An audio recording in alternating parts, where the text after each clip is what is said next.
Hey, salut tout le monde, on se retrouve pour une nouvelle vidéo un petit peu spéciale. Cette fois-ci, on va recréer les effets spéciaux du clip de PLK, c'est mort. Donc, pour les personnes qui ont vu le clip, il y a pas mal d'effets spéciaux ici. On va s'attarder sur deux scènes qui, pour ma part, ont été assez bien faites. Et donc, on va essayer de montrer comment on peut les reproduire de manière rapide, simple et efficace. N'hésitez pas à vous abonner, bien sûr, à notre chaîne, à nos réseaux sociaux pour suivre notre actualité. Un petit pouce bleu, un petit partage, c'est toujours efficace, c'est toujours nécessaire pour continuer à nous donner de la force. C'est parti pour le tuto. Ok, donc c'est parti. On est sur la première scène. Comme vous pouvez le constater, on est sur une scène ici de Mini Cooper assez futuriste où on a une voiture sans roue qui vole apparemment au milieu du périphérique parisien. Donc on va montrer comment reproduire cette scène. Vous allez voir une méthode assez rapide, simple et efficace à mettre en place. Avant toute chose, bien sûr, il faut analyser les scènes avant de pouvoir essayer de reproduire les effets. Ici, on peut constater qu'on est sur un plan qui est assez simple. Il y a un suivi du véhicule, un mouvement latéral qui se fait, donc avec un léger mouvement, donc ce n'est pas vraiment un mouvement très violent. On va prendre un véhicule ici qui correspond un peu au même mouvement que notre scène précédente. Donc on a un véhicule qui bouge avec un mouvement un peu latéral qui suit le véhicule. On va partir de cette vidéo pour reproduire cet effet. Donc dans un premier temps, ce qu'on va faire ici, on utilise le logiciel Mocha pour faire un petit track de notre véhicule. Donc j'ai fait une petite shape de notre véhicule ici pour créer un track. Une fois qu'on a traqué notre véhicule, on va créer une nouvelle shape qui va correspondre à notre autoroute. On ne va pas la traquer bien évidemment, car si je lance un track d'une shape par exemple de l'autoroute, je peux ici par exemple faire le test. Si je lance le track d'une shape, vous allez voir que le track va partir dans tous les sens. Donc on n'aura pas un mouvement stable. Donc ce qu'on va faire, c'est qu'ici, pour notre road, notre autoroute, on va faire un link to track avec notre véhicule. Une fois qu'on a notre track qui fonctionne correctement, donc on peut traquer la zone de l'autoroute sans avoir notre track qui part dans tous les sens. Notre shape ne bouge pas et suit parfaitement le mouvement de l'autoroute. Une fois que cela a été fait, on va exporter ici, pour moi ici, le tracking data vers Nuke. Donc je fais un copy to clipboard. On peut bien sûr, pour les personnes qui sont sous After Effects, faire la même chose sur After Effects, bien sûr. Donc en exportant les données vers After Effects. Donc moi je fais un copy to clipboard. Ensuite, je vais sous Nuke. Et comme vous pouvez le voir, j'ai importé ma scène directement sous Nuke. Où voilà, on a notre scène ici qui est parfaitement lisible. Et on va modifier justement et recréer le même effet que le clip. Donc dans un premier temps, je vais charger mon tracker. Donc ici, j'ai le tracker chargé de Mocha. Donc je vais sélectionner tous les points. Ici, aller dans Transform Match Move et faire Create. Donc là, j'ai les données qui vont me permettre de pouvoir traquer, justement les données traquées plutôt de notre scène. Et on va utiliser ces données pour coller ici des patchs qui vont nous permettre dans un premier temps de recréer la route qui est derrière le véhicule. Donc pour cela, je vais faire un node roto ici que je vais relier avec mon transform match move. Le node roto que je vais relier à mon background comme étant notre scène filmée de la voiture.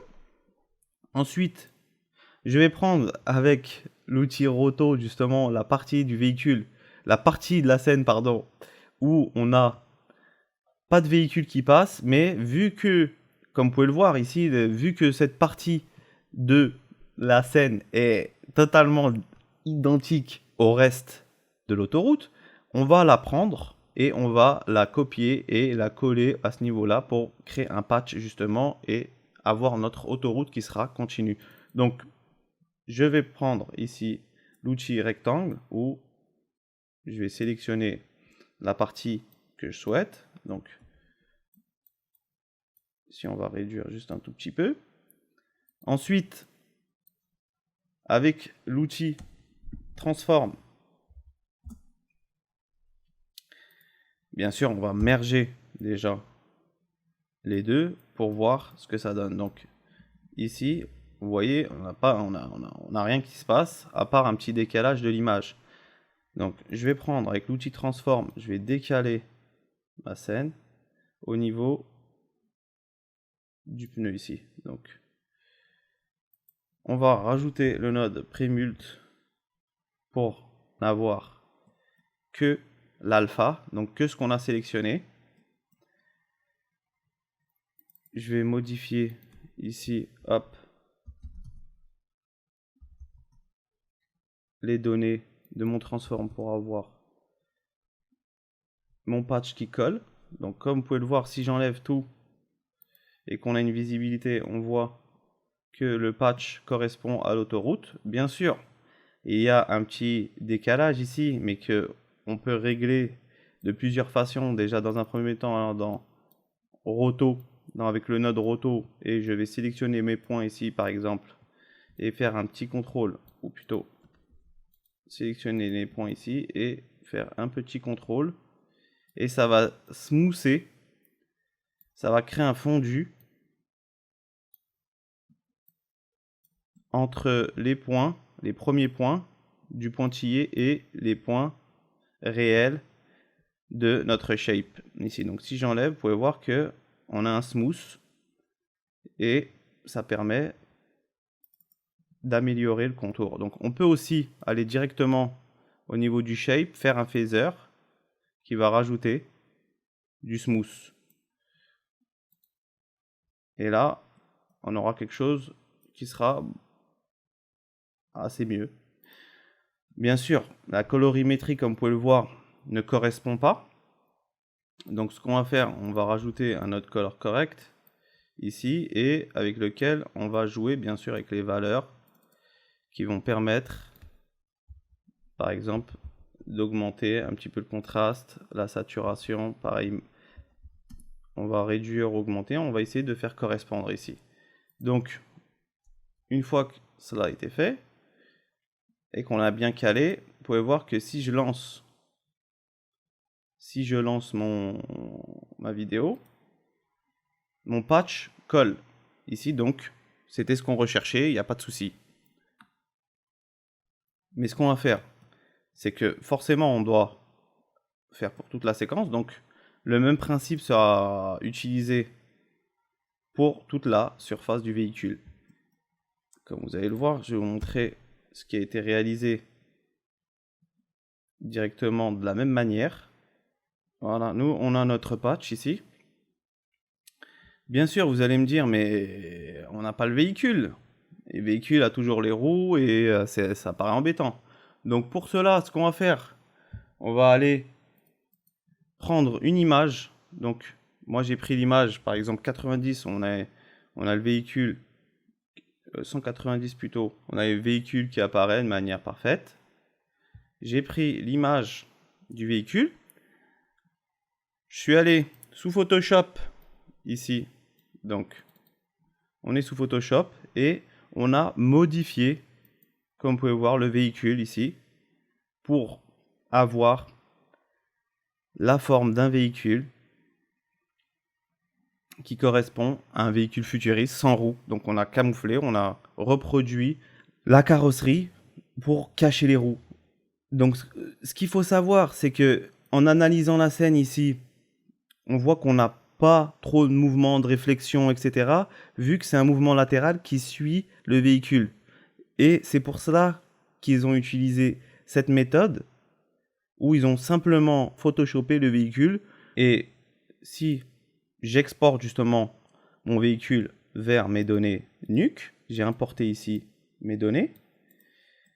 Avec l'outil, bien sûr, Transform Match Move, avec lequel j'ai récupéré les données de tracking, ça m'a permis de caler ma voiture modifiée sur la voiture présente ici dans le footage de base, dans la scène de base. Et donc à ce moment-là, si je lance tous mes nodes, vous allez voir qu'on a ici, bien sûr je n'ai pas mis celui-là, vous allez voir qu'ici j'ai ma voiture qui est volante et qui correspond comme l'effet du clip de PLK. Donc je vais vous montrer le résultat en vidéo, bien sûr. Donc comme vous pouvez le voir ici, on a notre véhicule qui roule parfaitement et on n'a pas de souci, bien sûr, car on a utilisé la même technique que le clip. Donc ça, c'était pour la première scène. On va passer maintenant à la seconde scène qui va être un peu plus complexe. C'est parti. Ok, donc on continue où on va parler du second plan sur lequel on va reproduire les effets spéciaux du clip de PLK. Donc ici, on a ce petit plan qui est tout à fait sympathique où on voit le véhicule motorisé 2 roues se faire pourchasser par un véhicule de police où on a bien sûr enlevé les roues. Comme vous pouvez le voir, c'est des véhicules futuristes dans le clip. Donc lorsqu'on analyse ici ce plan, on voit que c'est un plan différent du précédent, c'est-à-dire qu'on a un mouvement en 3D où la caméra pivote, un mouvement de rotation, et donc c'est beaucoup plus compliqué pour avoir cet effet futuriste, et il y a plusieurs façons de réaliser cet effet. Donc ici, pour le clip, ils ont procédé en faisant un tracking 3D de la scène ici, et ensuite, ce qu'ils ont fait une fois qu'ils ont traqué la scène, ils ont fait le même système de patch, c'est-à-dire qu'à la base, ces véhicules ici qu'on peut voir avaient des roues. En fait, ici il y avait des roues, ici il y avait des roues, et ici aussi il y avait des roues. Et donc ce qu'ils ont fait, c'est que en traquant, ils ont pris les données 3D et donc on fait des patchs comme on a fait précédemment. Ils ont fait des patchs pour effacer les roues. Donc ce qu'ils ont fait, c'est que justement ils ont utilisé le fond où il n'y avait pas les voitures qui passaient pour les patcher au niveau de l'endroit où il y avait les roues. Et tout simplement, cette technique qui s'appelle camera mapping, donc on bloque une caméra avec l'aide des informations 3D. C'est exactement la même chose qu'on a vu au premier plan, sauf qu'ici, cela se fait en 3D. Alors, vous allez me dire, mais peut-être ils ont utilisé une autre technique. Non, je suis sûr et certain que c'est cette technique, tout simplement pour plusieurs raisons, car le véhicule ici, les deux véhicules sont des vrais véhicules. Ils ont été customisés de manière à ce que on a un véhicule ici qui soit bien linéaire, et ici, pareil. Et donc, une fois qu'on coupe, qu'on fait un patch, on ne voit pas qu'il y avait des roues. Donc, si je reprends le plan ici, par exemple, et que je vais avancer image par image, on va voir que il y a des petits bugs à certains moments. Donc comme vous pouvez le voir, ici par exemple, on a un petit souci. On voit que le patch n'a pas été fait correctement, mais là par exemple c'est beaucoup plus flagrant. On voit que cette image a été mise à ce niveau-là et donc il y a eu un petit décalage. Comme vous pouvez le voir, ce n'est pas du tout l'image qu'il y avait ici. Donc ça peut arriver, hein, forcément, des fois quand on est dans des productions, même dans les productions hollywoodiennes, on a des fois ces soucis ou certains plans, comme dans un film où il y a beaucoup d'effets spéciaux, eh ben, on a des fois ces problèmes parce qu'on a par manque de temps, des fois on n'a pas fait attention et on se retrouve avec ce type de soucis. Mais on va vous montrer comment on peut réaliser cet effet d'une autre manière sans avoir ces problèmes-là qui ont été mis en place. Donc, dans un premier temps, on aura le plan ici. Comme vous pouvez voir, un plan assez identique. Donc ici, il n'y a pas de voiture, comme vous pouvez le constater. Ensuite, on va enlever la distorsion.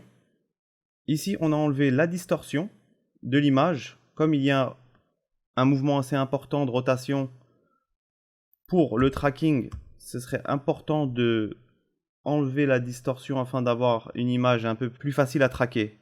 Donc ensuite, on a utilisé le caméra tracker, bien sûr, ici sous Nuke, mais ça peut bien sûr être fait avec d'autres logiciels de tracking. Une fois qu'on a le tracking qui fonctionne correctement, on va exporter les données de notre caméra sous Maya. Donc ici, comme vous pouvez le voir, j'ai exporté les données sous Maya et là j'ai mis une voiture avec un personnage et j'ai lancé une petite animation.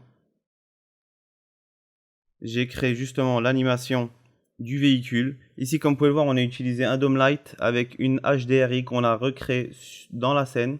Là, comme vous pouvez le voir, on n'a pas de problème de patch. On n'a pas ces images justement qui varient entre les plans à cause du mouvement de caméra.